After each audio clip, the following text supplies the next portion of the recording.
or Smokey, the cat she'd discovered alongside the road. "But I did it to you," Olivia insisted.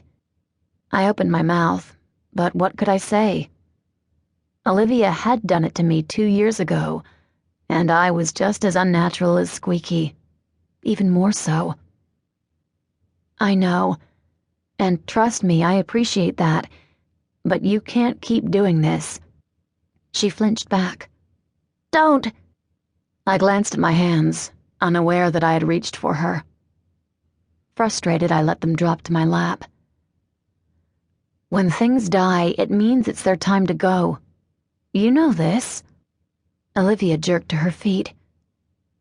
"You're gonna take Squeaky away from me." The scent of death clung to the shoebox, invading my senses. Horrified, I wondered if I smelled like that. The urge to sniff myself seemed too strong to pass up.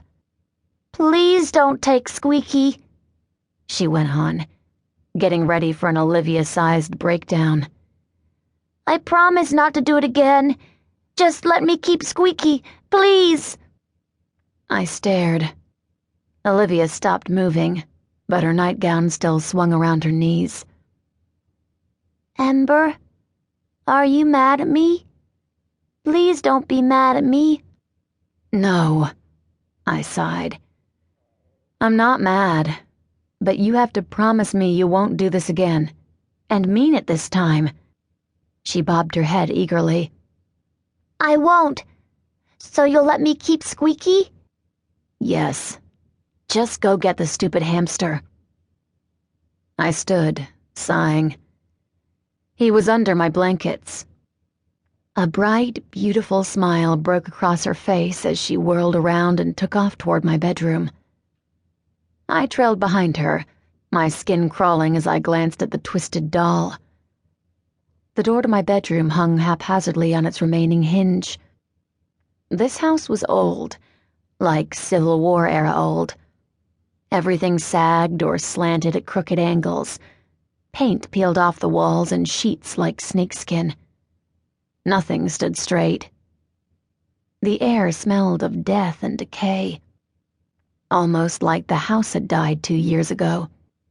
Turned out that Squeaky was still under my covers, doing God knows what.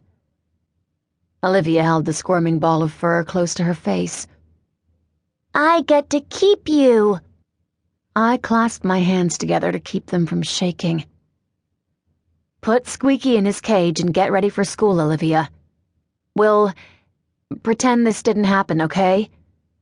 And go brush your teeth." I paused. "And don't even think about wearing your princess dress to school today." She stopped in my doorway. "But I am a princess." "Not at school. Go." I pointed toward her bedroom, ignoring the way my stomach was churning. Olivia skipped down the hallway, completely clueless to how messed up both of us were. Normal didn't have a place on my list of words describing us. I wasn't even sure human would get a vote. Alone in my bathroom, I stared down at my shaking hands, at the charcoal smudge on the tips of my index finger, and ordered myself to pull it together. I couldn't afford to lose it. Olivia needed me to be strong. I glanced at my reflection and forced a smile. It was broken. And I also had the hugest zit ever on my temple. Awesome. After a quick shower, I padded out to the bedroom, yanked on the first clean pair of jeans I found, and grabbed a cardigan off the back of my desk chair. A slinky top would have been so much prettier, but the scars patchworking across my arms would have been visible. Apparently, Olivia's healing touch didn't fix everything. In gym last year, one of the girls, Sally Wenchman, had seen the scars while I'd changed. Sally had called me Frankenstein, and the nickname had stuck ever since. I snatched my sketch pad and shoved it into my book bag. On the way out, I grabbed the flesh-colored gloves off the chair and slid them on. The long-sleeved shirt hid most of the gloves, and the kids thought I was trying to hide the scars.